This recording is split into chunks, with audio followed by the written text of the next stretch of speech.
name's nEiLZiNHo Finlay, and I play for the UK Counter-Strike Global Offensive Team, Fragmasters Toxic. I was actually one of the support players in the team, and I only took up the role of team leader when we kind of ran out of ideas and we needed some fresh in and use those individual roles to your advantage and just try and capitalise on it. This is D nuke, so if you're on the terrorist side and you're going to take A, which is the main bomb site, if you're going to come out onto the upper site here, usually you'll have your entire teammate rushing through this hut area, then you'll have a couple of guys coming through the squeaky door.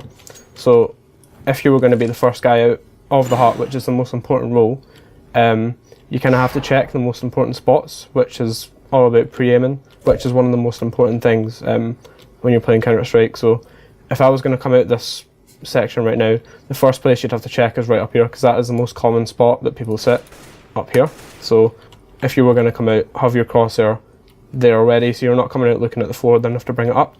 So if you're already coming out and pre-aiming up there, you can just come out and instantly be at the right kind of height to get the first kill.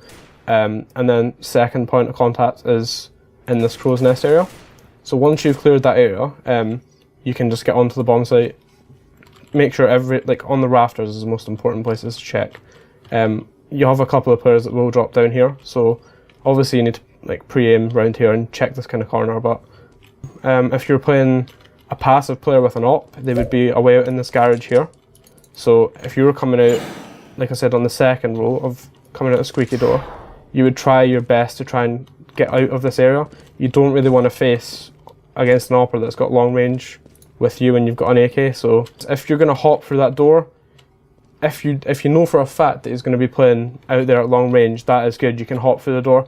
But if you're jumping around and your teammate does not make that kill up there, then that's going to leave you totally vulnerable, because you can't shoot very accurately whilst jumping. So if there's a counter-terrorist sat on the site here, or if there's one up there, then you're going to die if you're jumping about. So you just have to try and get out the door as fast as possible. You can maybe jump once round the corner, but even if you can get a smoke grenade off as soon as possible, that's perfect.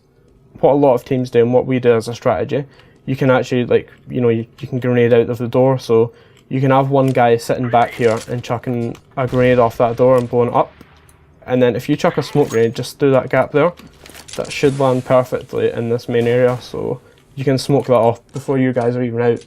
So if you can set up strategies before and get that down to a T, you can time it perfectly. So as soon as that grenade goes off, the door is going to be open, and then like half a second after, that smoke grenade is going to be down. So you're covered completely from that area, and you can just get out, and you don't have to worry about your back really at all. So you can do it with flashbangs as well, and it'll even blind the people up there that are coming onto the site. So yeah, that's ideal. If you can get that down, then it's a really good tactic to do.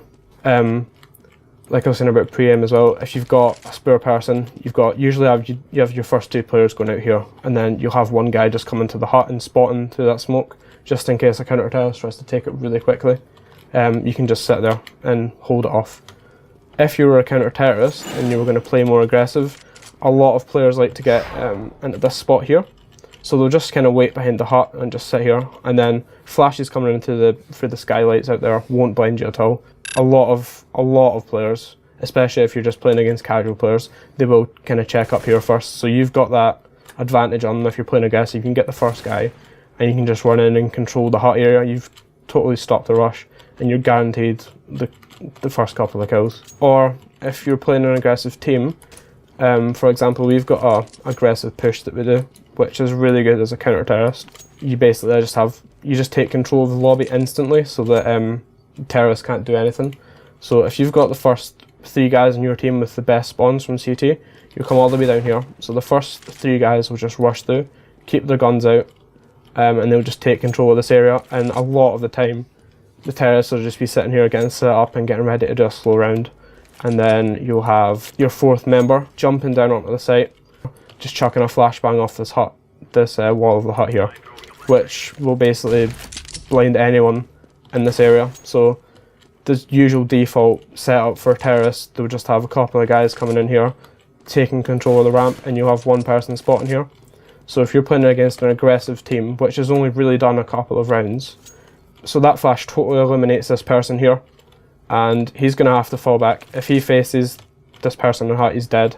So it totally cuts this guy off. So you've basically isolated the 2 terrorists that are going to be taking this area, and you'll have 3 of your teammates pushing them, and they won't be expecting it at all, so they'll definitely die. So it's really easy to get the first couple of kills, and then you can just fall back. And once you've fallen back, you know you've got the advantage. You don't have to push anymore.